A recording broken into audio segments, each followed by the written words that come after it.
I have this conversation with a bunch of libertarian friends that I have that are like really hardcore libertarians, and I love some ideas that they have, and this is why we have these debates.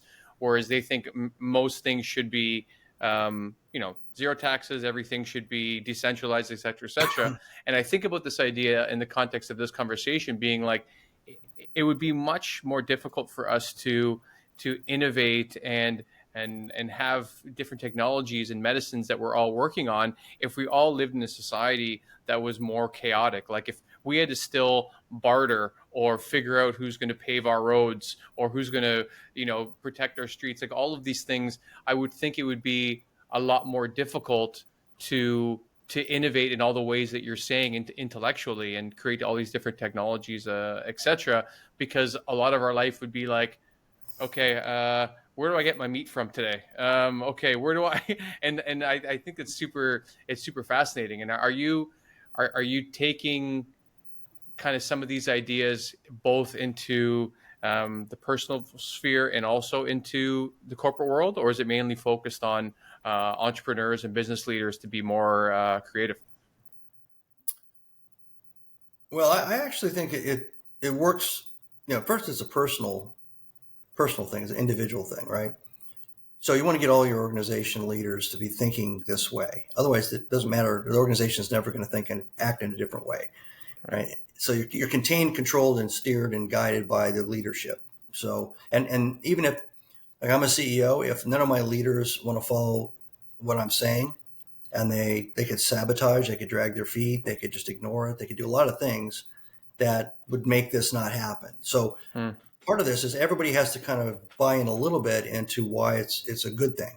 Why is it a positive thing? Now, in my second book, Be Visionary, I talk about how to use the naysayers, the negative people. Use them as your sounding board. Use them as your bench test. Take all the dreamers and the people that are already kind of drank the Kool-Aid on this. Have them help you develop the concept into an actual plan. Then take the plan and use the naysayers and the people that don't like change as the red team to see if they can shoot holes in it. Don't demonize them. Don't fire them. Use them, because that's an important insight. You need to have somebody else who has a Definitely. contrary opinion, right? Because part of being open-minded is to listen and learn from every direction and every source. So if you can get an organization to do that, it doesn't have to be a business, but if you can get an organization to do that, even a little bit, you're radically different than probably everybody else around you, because there's such a small percentage of people and such a small percentage of organizations that are willing to embrace this way of thinking.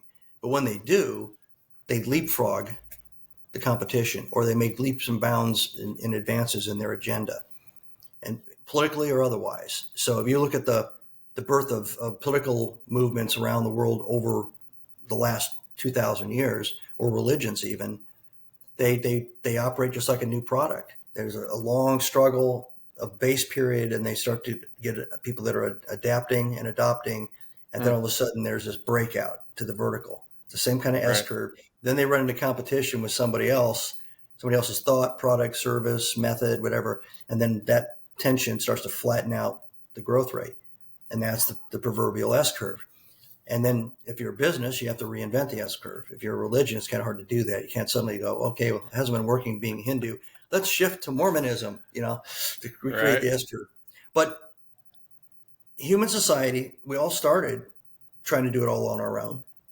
And the collective bargaining of, hey, if you hold the net and I scare the fish, we'll both eat better than we would if I try to do both things by myself. And Right. and you can only carry a big log using more than one person.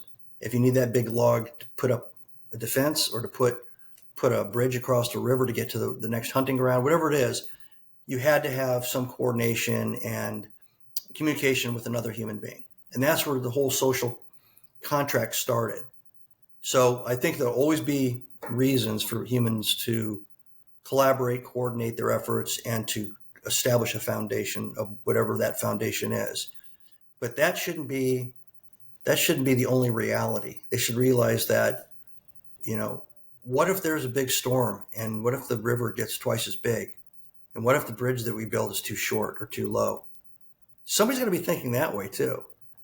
Right. Hey guys, we may have to build a bigger bridge or longer bridge, or figure out how we're going to do this. Because if nobody's looking out for that, if nobody's looking to the horizon and trying to figure out all the answers to the what ifs, that bridge you built's going to be gone one day. And you're going to, Or that's how that you or that Boeing jet that you built will have a door that just comes off. right. And that's a Yeah. terrible way to learn.